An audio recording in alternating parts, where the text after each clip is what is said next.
It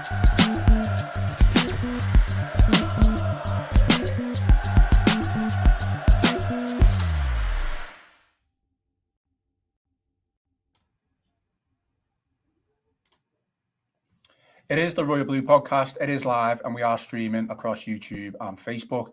I'm Ian Croll and this afternoon I am joined by Chris Beesley. Chris, how are things? You okay? All right. Still on a high after the last few days, last few games? Yeah, just about. Yeah, it's nice that we've had this full week to enjoy it, actually, after obviously the back-to-back victories. Didn't have long to enjoy the Newcastle United one. So, getting the full week almost there after Chelsea. That's pretty nice, I'm sure, for all Blues. No, it definitely has been a nice couple of days basking in the glory of 3 wins in a row, hoping it's going to be 4 against Burnley on Saturday evening. Just a few things before we get going properly. Please submit your questions in the comments section. We will try and get through as many as possible. And also, please remember to like, subscribe to our Facebook page and YouTube channel. Please show us some support. Chris, to the agenda then today, it's all about Abdoulaye Doucoure. What a transformation it's been for the midfielder, left out under the cold under Frank Lampard, now arguably the first name on Everton's team sheet, and now, an integral part, and some might say a leader in that team. Chris, you've written a piece today, which if you're watching on YouTube and Facebook, if you'd like to read that piece, you can find that article in the YouTube description, and you can also find that link to the article in the comments section as well. So, Chris, I'm just going to read out the headline so people are aware of what it is. You've written the piece and you've picked the headline. So, headline goes, Sean Dyche has unlocked new Abdoulaye Doucoure trait no other Everton manager could. So, tell us more. Yeah. As we know, Ian, like you say, he was wasn't even in the team, was he, when Frank Lampard finished? And he'd been a regular earlier on in the season. He played quite a lot, but then just right towards the end of the Frank Lampard reign, he'd fallen out completely with the manager, so much so that it's understood he was even training on his own. He'd been totally frozen out. Yet one of the first things that Sean Dyche did was to bring him straight back in, change the formation because of him. Because, if you remember back to the end of January when Dyche came in, Dyche predominantly always played 4-4-2 at Burnley. He'd been there for nearly a decade, and that had often been his go-to formation. He'd use that most of the time. So we kind of expected, he'd probably do the same with Everton. First game, of course, was Arsenal. It was 4-5-1, but the integral part of that was Abdoulaye Doucoure in the role that he was playing as a much more advanced central midfielder than he'd done in any other Everton managers he'd played under, and that was it's been integral to the whole system. It's almost like he's playing as that 1.5 striker. He's knitting those two areas, the midfield and the attack, between the two areas. With that great running that he's able to produce, and he sort of took it from there. Obviously, he didn't score straight away, but I think from that moment he got his first goal under Dyche. That's now 11 in his last 26 matches. So that's a strike rate we worked out of goal every 2.36 games. It's a sort of strike rate that the best strikers would be proud of. Compare that to Dominic Calvert-Lewin, one of only 4 Everton players to have got to 50 Premier League goals for the club. He's done that in goal every 3.86 games. If Doucoure is a midfielder averaging 1 every 2.36. Obviously, we're not expecting him to keep that up forever, but it's an incredible purple patch that he's been through, and he's done that both in the running last season, helping them to stay up, and of course the most important goal, against Bournemouth to retain Premier League safety, and then he's carried on that this season, including goals in both of these home victories this past week against both Newcastle United and now Chelsea. So this is the now then, Chris, and we will come on to his stats and how they've improved so much. But let's go back to when Everton signed Doucoure. Excuse me. So when Everton signed Doucoure under Ancelotti from a relegated Watford in 2020. When he first arrived, then Chris, what were your expectations of Doucoure? Yeah, he was very much seen as the other signing, wasn't he? That summer, I know Ben Godfrey followed on a bit later on from that, but they signed 3 midfielders, if you remember. James Rodriguez, all the fanfare that came with that one, and then Alan, who'd he'd been tracking from a long time. A couple of players who previously played for Carlo Ancelotti, both at Real Madrid and Bayern Munich in James' case, and then Napoli for Alan. And Doucoure was very much seen as like the other midfielder, as sort of like out the three, very much the least that was expected of him. Ancelotti admitted later that he'd not even been on his radar, been a player recommended to him by the club. Marcel Brands had been tracking him and he liked him. And Ancelotti actually came to really sort of appreciate his efforts and what he brought. Yeah, I mean, from my own point of view, I seem to remember that, he was highly rated as someone who was a bit different for Everton in terms of the midfield. Just the way he was a box-to-box midfielder.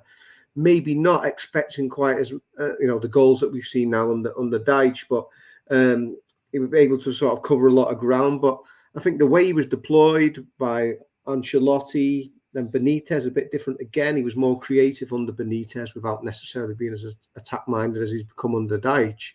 And then Lampard. Those three managers weren't really able to get anything out of him that obviously Dyche has done, and that it's a testament to what Dyche and his staff what they've been able to bring for him. But yeah, what I was expecting at the time was somebody who would give you a lot of running and could bring that energy into the midfield back in 2020. I mean, he definitely wasn't like the star signing as such. I mean, he did come for a lot of money, but like you say, we bought the likes of James Rodriguez and Allen in that window, so he wasn't kind of coming in to be the star of the team, was he? Do you think he was just brought in to be, the engine within that midfield? Yeah, I think that was the point. But then what we saw from him, it wasn't really supposedly playing to the best of his abilities. He did a good job, and he was effective at times. And like I said, in those early days under Benitez, in that very brief period when things were going well for him, he was looking quite creative as well. But I suppose if you're looking at what he can, he can at times play a really sort of telling pass, which is great when it happens, and he is capable of that. He's got it in his locker, but often, his distribution can sometimes be wayward, whereas, he keeps going with the running, and you're always going to get something out of him in that respect. So, yeah, I think it was just two goals in the Premier League in both of his first two seasons, and, that's a complete contrast to the sort of numbers he's producing now, and I know we'll go on to this. But it's not just the goals that have improved, it's his all-round attacking play. And funnily enough, so obviously when he signed in 2020, Ancelotti kind of confessed and suggested that he wasn't part of his transfer plans. Yeah. He didn't even want him. No, yeah, but case I guess not want him. I guess he just been considered really. Ancelotti had obviously got very, very clear ideas of the players who he wanted. Those players he'd worked with previously, and. Yeah, it's one of those, I suppose, what we've seen now in latter years, for better or for worse at Everton, with the director of football model, went from Steve Walsh to Marcel Brands and now Kevin Felwell.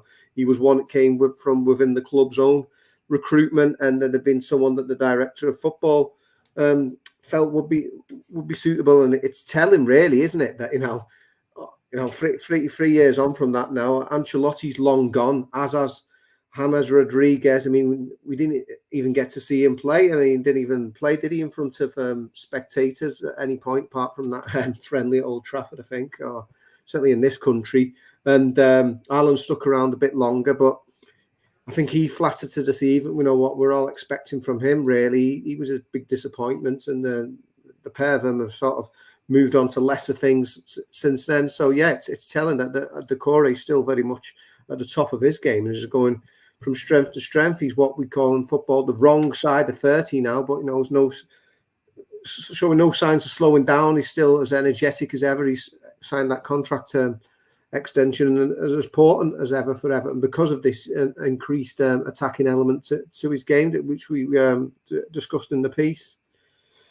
Yeah, absolutely. And just a reminder to everyone watching live on YouTube and Facebook, please submit your questions in the comment section. We'll try and get through as many as possible. We have got, not a question, but rather a statement already from Roland Goodrum on Facebook.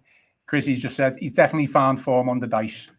Yeah, well, he has, hasn't he? I would say, to be fair, the players had to do it himself, but Dyche has found form from Doucoure. You got to give the manager a lot of credit, I think, for this. It was a bit of a bold move when we first saw him in that sort of advanced position. We thought, yeah, he's going to be like in the thick of things in the engine room. But, to give him that license to roam and to get upfield and support the striker, both the manager and player deserves great credit for this sort of renaissance that they're enjoying and the importance that he brings to the team now. Before we carry on then, Chris, I just want to kind of give you my opinion. And my overall opinion when he first came in, I was very excited about Doucoure coming into the team. He obviously, there wasn't, a lot of fanfare, but I just thought he was a really good player. I expected him to be a box-to-box midfielder. But I felt like even though in his first, season, maybe 18 months, people considered him to be a success, I kind of wanted more from him. And, I wanted maybe what he's doing now. Obviously, that comes with, playing in different positions, the trust that particular manager has with you. But am I being a little bit harsh or am I being fair on his first 12 to 18 months? Yeah, I think we're all kind of feeling like that. And like you're saying, we wanted a bit more than just the box-to-box. We thought that there was a bit in there. And it's been proven now, isn't it? Because we've seen it under Dyche that he has been capable of adding that to his game. But I guess, like all players, he's bound by the tactics that the manager are deploying. So at a certain degree, of course, if you're good enough, you're going to have that freedom. But if the manager is telling you to do a certain role, then if you step out of line in that respect, maybe he's going to drop you. So yeah, we were left feeling that wanting a bit more now. And the thing was that I suppose if you look back, I'm sure everyone was disappointed and frustrated that he'd fallen out with Frank Lampard. But if he'd have left the club maybe at that point, halfway through last season, maybe there wouldn't have been like too many tears shed. There would have been like regrets that he'd not sort of done what we'd all hoped. But I don't think people would have thought it was the end of the world. But here we are almost 12 months on from that. And we were just seeing just what a valuable asset he is to the club. Yeah, absolutely. Sue Calvert on Facebook. No question, but a bit of a statement. Everybody has pulled together. There seems a real team spirit now. Standards have risen across the board, and there are fewer egos dominating the squad. Would you agree with that? Yeah, standards have certainly increased, haven't they? And it's long overdue. That's what we've needed at Everton. I've joked with fans about this. Somebody collared us on the train back from Crystal Palace last month and said to Joe Thomas, "Oh, you tell that Chris Beesley stopped writing the lowest points total in the club's history." And I said, "Well, I write that to call them out. It was terrible. For all that Evertonians have had to put up with. Last season was the lowest equivalent points total in the club's history, and Everton should be doing far better than that. And we're seeing that this season. It's incredible, really. If it wasn't for the points deduction, they'd be in the top half now, and you even pushing for Europe. Of course, that's not the case. But they're the performances that this team on the pitch has at least achieved this season, and people like Doucoure have been at the heart of that. Before we come on to the well-documented spat that Doucoure had with Lampard, then so JDEFC on YouTube says a very unorthodox number 10, tall, gangly, awkward, but it works. Pops up all across the front and fastly becoming a fan favourite in the Tim Cahill mould. Do you agree with that one? Yeah, I agree. I compared him to Tim Cahill actually in my analysis after the Chelsea win because, like you say, he's certainly not your classic number 10, and we discussed this on the podcast earlier in the week. Probably does help that unorthodox sort of nature of him in that teams don't quite know how to handle him or what he's gonna do. But Everton haven't had that for a long time, and the reason I compared him to Cahill was that Cahill's hugely popular player, came up with goals at important times for Everton. But if you look back, if we're honest, in terms of his all-round play, it's not like he's an incredible passer, even though he's a very aggressive player. It's not like he's an amazing tackler. It's not like he was the fastest player in the world. He probably didn't cover anywhere near as much ground as Doucoure. But what they've both got is that knack. Dyche describes, he calls him Johnny on the spot, of being there at the right times and of finishing these chances when they come their way. And I know Fellaini sort of was that awkward customer in a similar attacking midfield role in Moyes' last year or so at Everton after Cahill had left. But Everton arguably haven't had this for over a decade since Moyes was in charge in the days of Cahill and Fellaini, of having somebody like this from midfield who could get up and provide these kind of goals. So yeah, you can certainly compare him to Tim Cahill, and I agree there with the comment that that unorthodox nature and the fact that he is different and gangly, like you say, probably is in Everton's advantage. So we've also had a question from Toffee2 on YouTube, but before I read that out, Chris, I kind of want to move on onwards through Doucoure's Everton career. So when Ancelotti left, the successor was Rafa Benitez, and then he was kind of deployed more of in a creative role a little bit further forward. Was that kind of the start of? I mean, I'm not giving any credit at all to Rafa Benitez whatsoever, but you could maybe see Doucoure would be better suited to playing up front. Yeah, it was up front as an attacking, a more advanced role. It was a bit weird, really, because like I said, there were times I remember him playing some lovely sort of diagonals at times and some really sort of telling passes. Because, like I said earlier, he has got that in his locker, but then he's not really always the greatest passer at the ball. I think Dyche is utilising him better in terms of using that motor and getting him up and down the pitch. So it's not just sheer bloody mindedness from Evertonians. Don't give Rafa any credit, but I don't think that Doucoure was ever going to be some amazing playmaker in that respect. Again, maybe it's somebody getting a different tune out of him, but not quite getting the best out of him again. So yeah, it was a strange one. It was effective at times, but nowhere near as effective as this kind of role he's got on the Dyche, which I would argue is quite a very different attacking role. To the point in his Everton career then where it seemed like he was at a crossroads. Frank Lampard came in, and after a certain period of time, he just completely fell out of favour with Lampard, and not just to the point of falling out of favour. They'd obviously had a bit of a falling out, a well-publicised spat. Are you able to explain the situation and kind of what happened there to those who don't really know what happened? Because, to be honest, I'll let you explain, but from quotes from Doucoure, he doesn't really know himself. But if you want to go into it.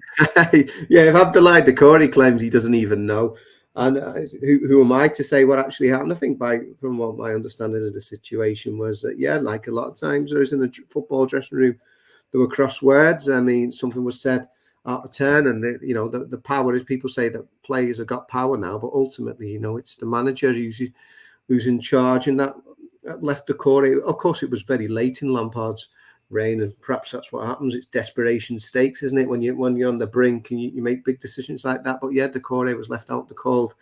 It was actually, I understand, training on his own right at the end. So that was I'm sure a real shame all around. And Doucoure himself, like you said, claims not to quite know why that happens. I'm sure he knows what was said between the pair, and certainly something must have been said, but he's not disclosed exactly what the nature of the fallout was, but he's actually, something was said within the dressing room, and Frank Lampard felt that he's crossed the line. But a lot of players get new opportunities when a new manager comes in, and what a dramatic transformation for Doucoure, from going from being the one player who's out in the cold and separated from the rest of the squad to now almost a year on being the main man.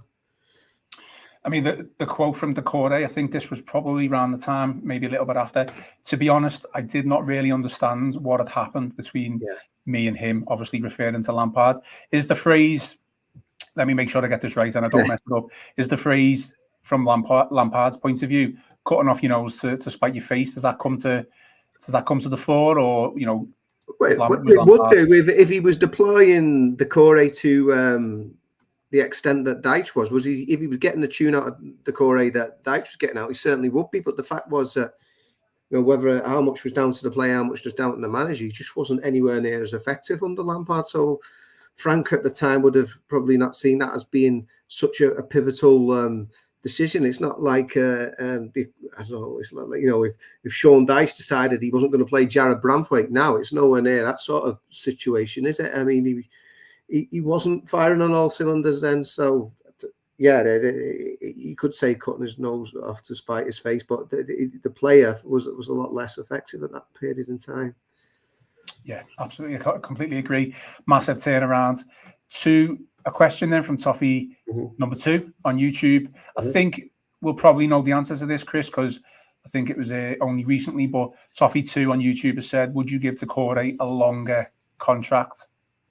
I think, yeah, obviously he's just signed the extension now. So I think at this stage of his career, given that he is 30 years of age, having him signed down to the end of next season, so to the point when the club expects to move in the new stadium, I think that's fair enough. There's no need to go beyond that at that particular stage in time. That business has been taken care of in-house, and I'm sure if Doucoure has always seemed very happy at Everton, even when things weren't going particularly great for him. He seemed to speak quite genuinely of his affection for his club and the fact that he enjoys being here. So yeah, I think that's just fine at the moment. Got him down there for another 18 months, and if things continue in the way they are, I'm sure we get looked at again. But like you say, yeah, that one's been dealt with, and at this stage of his career, that's fine, I think. No, yeah, I completely agree. Toffee2 on YouTube again has said, in my opinion, we should tie him down for as long as we can. Wow. And fear another club may come in and get him for the steal. But as you mentioned, 2025, he's the wrong end of 30, or past 30 now. Yeah. There does come a time in a midfielder's career who's got a massive engine that it does start to wind down a little bit. But at this moment in time, he's an Everton player, and he's definitely not going anywhere until after that contract expires. Yeah, you would think so. I'm sure there'll be interest now. There'll be a lot of teams probably thinking they missed out. Teams who might have been interested last January. I mean, I understand he's one of the top earners at Goodison Park. I mean, he came in that era when a lot more money was being splashed about. But yeah, at the moment, everyone seems very happy with each other, and you wouldn't imagine, because that's the thing, I suppose, with Doucoure now, as effective as he is, given his age, he's not one who's probably going to have a massive resale value. So I think everyone would be happy of him staying put.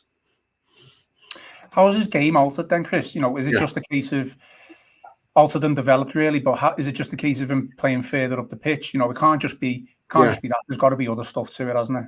Yeah. Well, the piece in the actual written article, we used something called Comparisinator, which is a Turkish firm who helped me out with all their stats and facts, and there's some really sort of telling numbers, really. I mean, when we talk about stats and facts, I don't mean like in a boring sense, where people switch off because you think you're going to talk, throw a load of numbers at them. But I think they're actually really telling, really. I had to jot them down before. I mean, on the one hand, his defensive numbers have all gone down, but that's because he's been so attack-minded, and because he's so much more an offensive, potent weapon now. If you look at his attacking numbers, they've all gone up. Almost all of them have gone up.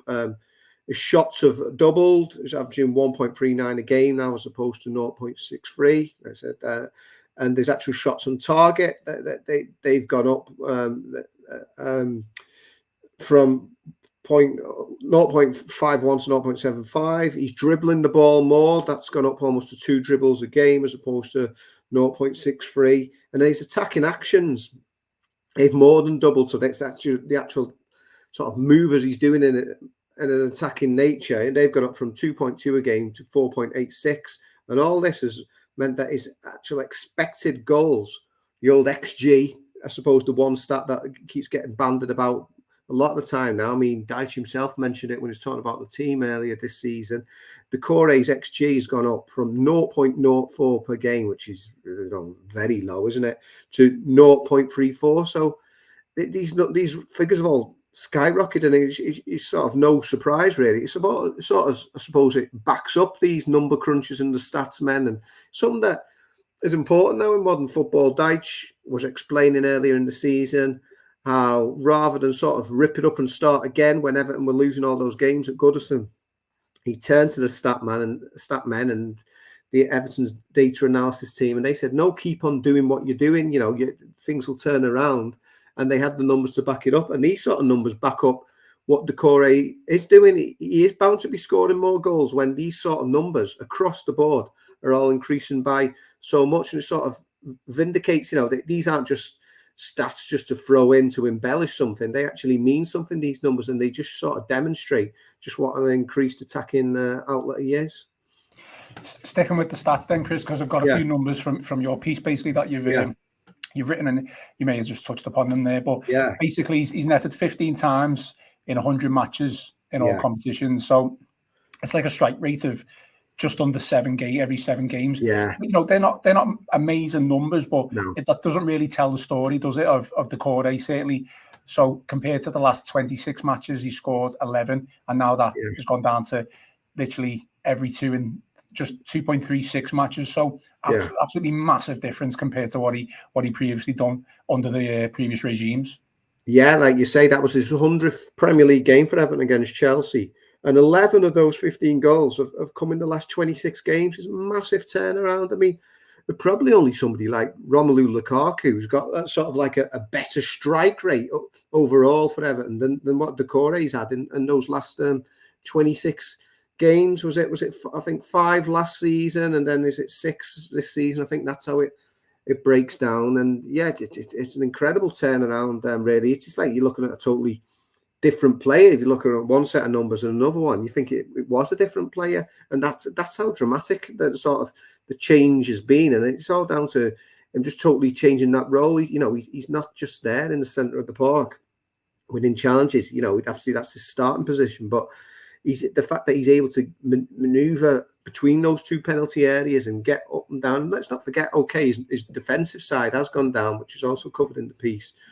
The fact that he is so attack-minded now, but he still does like to defend, and you certainly saw that towards the end of the Chelsea game. There was one where he sort of ushered Mudryk out for a goal kick rather than letting him get the cross in, and Amadou Onana came over, giving the big chest bump. So I know it's a bit of a controversial one with Dyche players celebrating in games, and whether it's for goals or even non-goal celebrations, which he's particularly not enamoured with the manager.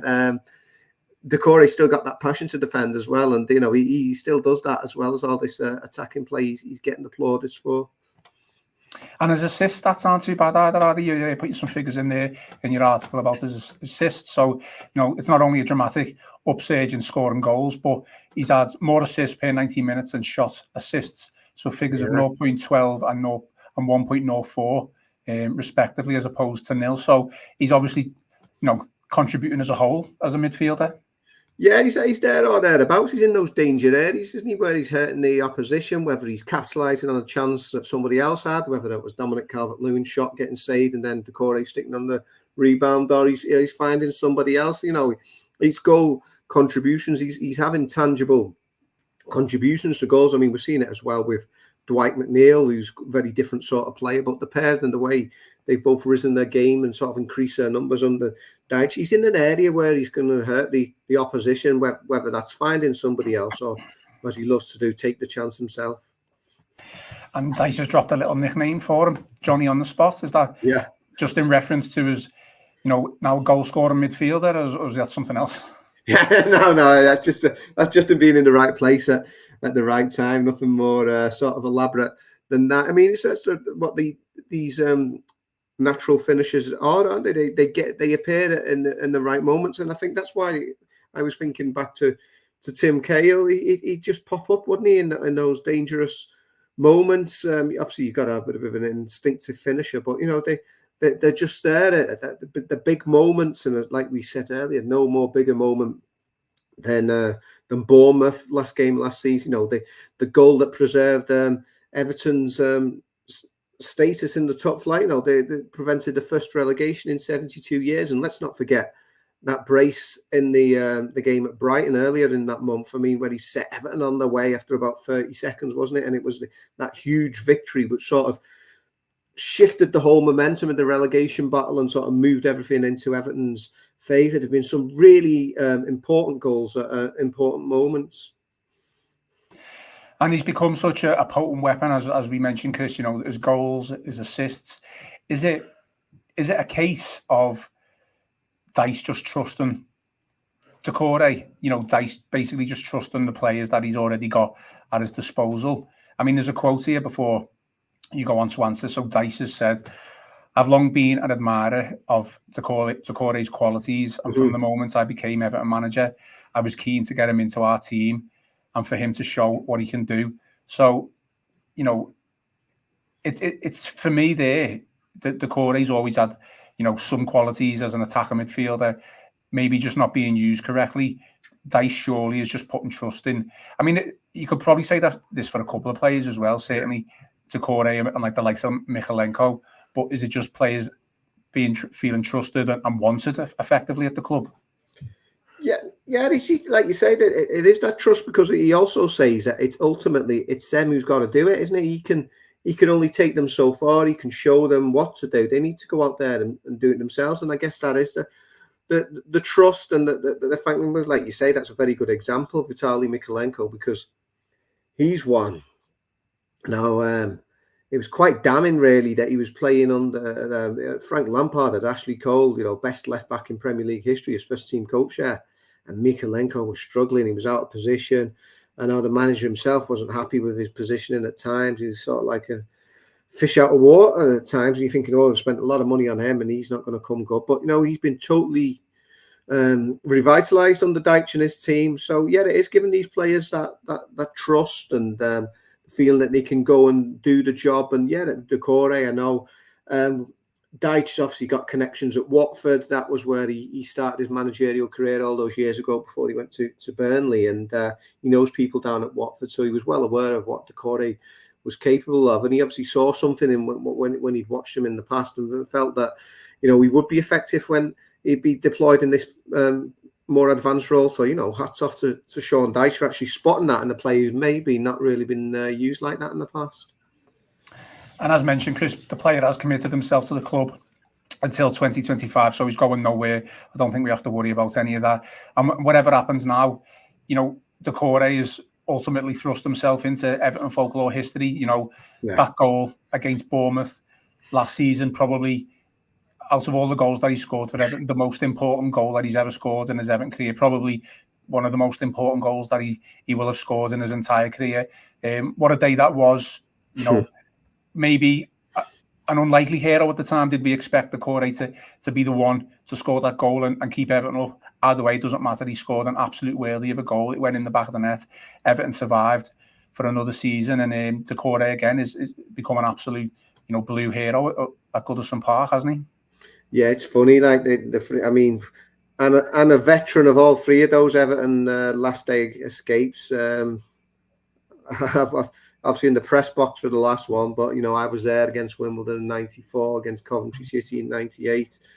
This was very different actually, because the fact that it was in Everton's own hands. I mean, it was still was anything but relaxing. But it was midfielders who maybe weren't so obvious heroes you would have thought at the time who came up trumps both occasions. Barry Horn in '94, Gareth Farrelly in '98. You're going to be remembered forever if you do that. I mean, they're two very sort of different characters. Barry Horn went on to win the FA Cup with Everton the following year, so he's always going to be a legend in that respect. Whereas Gareth Farrelly, by his own admission, I mean, I've spoken to him since. He's a very intelligent guy. He's reinvented himself as a lawyer now, and by his own admission, he's probably better at the law than he was at football. And he never sort of hit the heights expected of him at Everton, but he's always going to be remembered for that goal and saving Everton against Coventry City in '98. And the same goes for Doucoure. If he did nothing now, he'd be remembered for that. But the good thing is that he's carrying on from that. That's just the sort of like the platform, the springboard to hopefully go on to do bigger and better things for Everton. So he'll always be remembered for that goal against Bournemouth. Wouldn't it be incredible if he goes on to do something better than that and he actually scores a goal that's got even greater magnitude than that'd be something special, wouldn't it? Who knows? Maybe he's got that contract until 2025. Maybe he does sign an extension. Who knows? He might even score the first goal at the new stadium. Might have that one. That would be special, wouldn't it? To be honest, it would be very special. Yeah. Chris, I think that's all from today's show. Lots of questions, but it was a short one. Is it worth just? I did see. Mason Holgate might be on his way back to Goodison Park from his loan at Southampton. If that hasn't happened already, is it worth just relaying a little bit of information on that? It's been well reported, but from my understanding at the moment, there's nothing imminent in that respect. It's certainly been very disappointing for Mason down at Southampton. You thought going to the Championship club, that'd be the chance for him to relaunch his career. But I know there's been a couple of reports on that one, but as far as I understand, there's nothing in the offing at the moment. Okay. Well, we will leave it there. A short show for today, all about Abdoulaye Doucoure. If you're only just joining now, please rewind and give it a watch back. Also, remember to give Chris's piece a look over. It makes for good reading. You can find that piece in the YouTube description of this YouTube live stream, as well as the Facebook stream in the comments section. Again, like I say, give it a read. It's a really good read, and I'm sure you'll enjoy it. Everything about Abdoulaye Doucoure's Everton transformation. Chris, thanks very much for joining me. Is there anything else we should look out for before we go? Is there anything else we should look out for on the website this evening regarding? Yeah, we've got. I can confirm now. Yeah, we've got the lovely Alderhay pictures on their way. As we know, Everton terrific. They make that annual visit to Alderhay Children's Hospital, meet all those poorly children who are unfortunately having to spend Christmas time in hospital, and some lovely photographs coming up for that one. So look out for that one. Okay, fantastic stuff. Okay, everyone, thank you, and everyone for watching on YouTube and Facebook. I've been Ian Croll with Chris Beesley, and this has been the Royal Blue Podcast Live.